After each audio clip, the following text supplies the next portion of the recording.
Indian and Chinese troops have disengaged at the Galwan Valley area where they had earlier clashed on the night of 15th and 16th June 2020.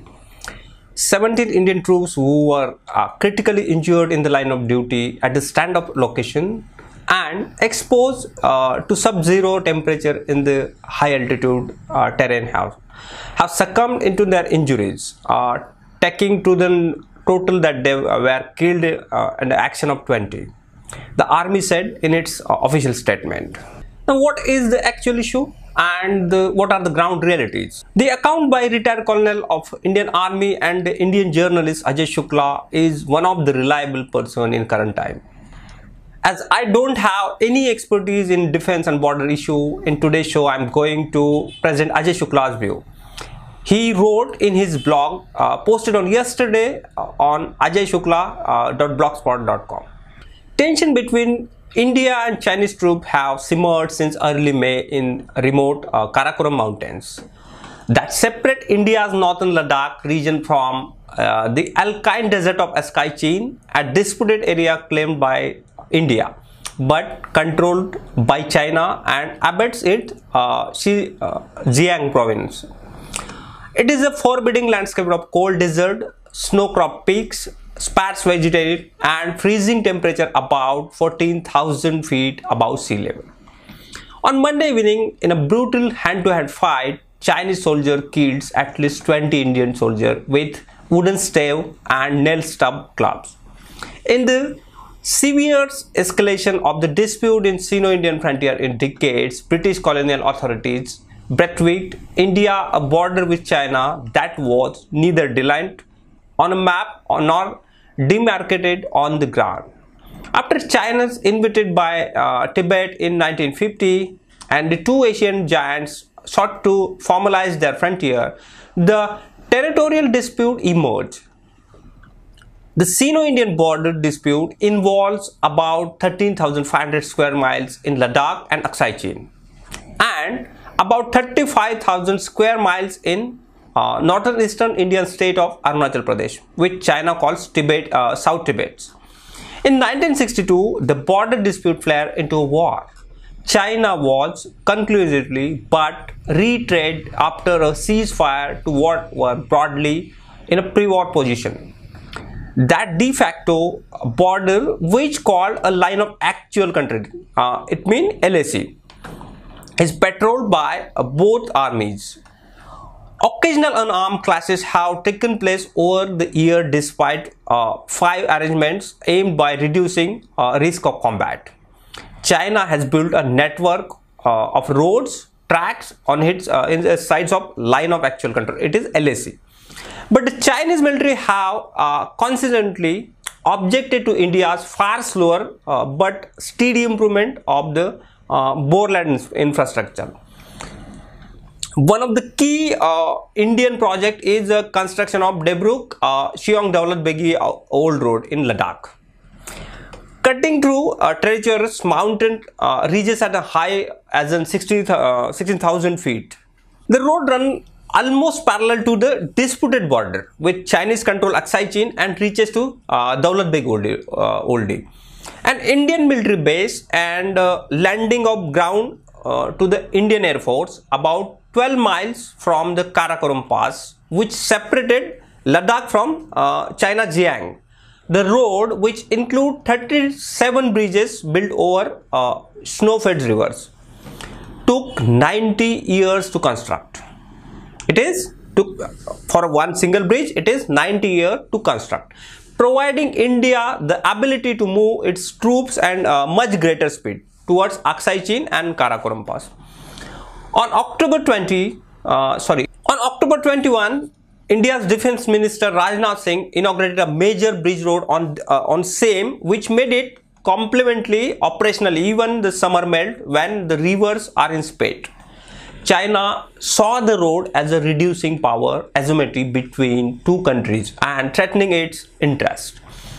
2.5 months earlier, an aggressive political move flaunting the muscular nationalism of Prime Minister Narendra Modi, New India, had not gone unnoticed in Beijing. What is this? On August 5, Mr. Modi government unilaterally abolished the constitutionally guaranteed semi-autonomous status of the northern state of Jammu and Kashmir, which is disputed among India, Pakistan and China. Mr. Modi also bifurcated the erstwhile disputed state into two federally administered territories, it is Jammu and Kashmir and Ladakh. India's Home Minister and Mr. Modi's confidant Amit Shah, instead of Indian Parliament, that both Pakistani-controlled Kashmir and Chinese-controlled Aksai Chin belong to India. Hua Chang, a spokesperson of China's Foreign Affairs Ministry, described Mr. Modi's move as undermining China's territorial sovereignty, described it as inclusion of Chinese territory into Indian administrative jurisdiction and warned such a practice is unacceptable and will not come into force. New Delhi ignored it. In November, the Survey of India, the Cartography Department of the Indian government, published new maps of Ladakh and Jammu and Kashmir. The new official map continued the tradition of the Indian claim on Aksai Chin by placing it with the boundary of Ladakh. In the high altitudes around the disputed India-China border in Ladakh region, the bitter winter stretches till April to even May. In between, the coronavirus pandemic took over all over the world, but Beijing had neither forgotten or nor forgotten. Between May and June, the Chinese military seized about 40 square miles Indian territory. 40 square miles of Indian territory. Got it? Including an area known as an Galwan River Valley. The high ridges of Galwan Valley overlook the strategic Darbuk-Siang Daulat Beg Oldie, that same road leading towards the Aksai Chin and Karakoram Pass. The seizure of Galwan River Valley allows the Chinese army watch the road and when the necessary bring down artillery fire to procedure it use, rendering a significant strategic asset inoperative. India protested. On June 6, Indian and Chinese military officers started talks to de-escalate the crisis. The Chinese agreed to vacate some positions. On June 15 evening, an Indian army patrol set out to verify whether the Chinese have withdrawn from position or Indian side of line of actual contact. It is LAC. According to Indian officials, the Chinese had not withdrawn as agreed, as several hundred Chinese soldiers ambushed the Indian patrol.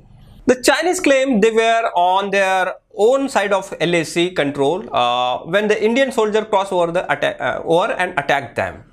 While both Indian and Chinese soldiers carry weapons when they patrol the border, it has been long-standing practice. In accordance with an agreement signed by the two countries in 1996 and 2005 not to use firearms during the patrol clashes, brutal hands-to-hands fighting followed, in which the Chinese killed at least 20 Indian soldiers with wooden staves and nail-stubbed clubs, pushing some wounded over the steep cliffs overlooking the Galwan River. Beijing has admitted that there were Chinese casualties but not given any details, possibly to avoid inflaming the situation further. New Delhi has not officially claimed any account of Chinese casualties either, but the Indian press and social media claims with no evidence that 43 Chinese soldiers were killed. A shocked and stunned New Delhi took a full day to release a statement acknowledging the debacle. In sharp contrast to the bellicose Indian statement that follows attack by Pakistani militants, the Indian government reaction was mild, almost careful not to offend China. Only on Wednesday did Mr. Modi discover his voice and declare that peace-loving India would ensure the death of its soldier would not give in a van. India's foreign minister, who rarely hold back in rallying protest against Pakistan, was restrained in his criticism of China's action and agreed with his Chinese counterpart to cool down tension on the ground as soon as possible. The reasoning was underlined by Raju Pratap Rudy, a spokesperson of Mr. Modi's party, who argued on television that confrontation was with China, not with Pakistan, with China not stepping back from the territory it has captured and the death of Indian soldier. India's beleaguered position parties are conferring with the government and asking, can Mr. Modi, who makes political capital out of his muscularity in dealing with Pakistan, adopt an entirely different set of standards to dealing with China? Over the year, Mr. Modi has invested a great deal of personal and political capital into building a relationship with the Chinese President Xi Jinping, whom he hosted in his hometown Ahmedabad during the state visit in 2014. Mr. Modi also set up India as a soft target, though his pusillanimous handling of an earlier border crisis in 2017 at Doklam. At the disputed tri-junction of the China, India and Bhutan, this ended without bloodshed after 73-day eyeball-to-eyeball confrontation between Chinese troops and the Indian army. New Delhi was content with the taking political credit for resolving the Doklam crisis peaceably, but the Chinese military violated the mutual withdrawal by sending back troops and equipment back into a disputed area. Mr. Modi government chose to do nothing about remilitarization of Doklam by the Chinese military. Beijing could have drawn a lesson from it, seize disputed territory at multiple points, withdraw from a few places, and let New Delhi claim that as a victory. After the Doklam crisis, Mr. Modi met to Xi twice in Wuhan 2018 and India last year. Mr. Modi held both summits as a harbingers of a new strategic convergence with China. The Wuhan summit particularly had a significant outcome that were described as a building of consequence between two sides to deal with border tension. New Delhi's diplomatic behavior has been thoroughly subsequent with China since Wuhan summit, with no significant criticism of China or Taiwan, Hong Kong, COVID-19 and Mr. Xi's ambitious Belt and Road Initiative. India's opposition parties are portraying Mr. Modi's embrace of Mr. Xi as a grave misjudgment, as same like Nehru's.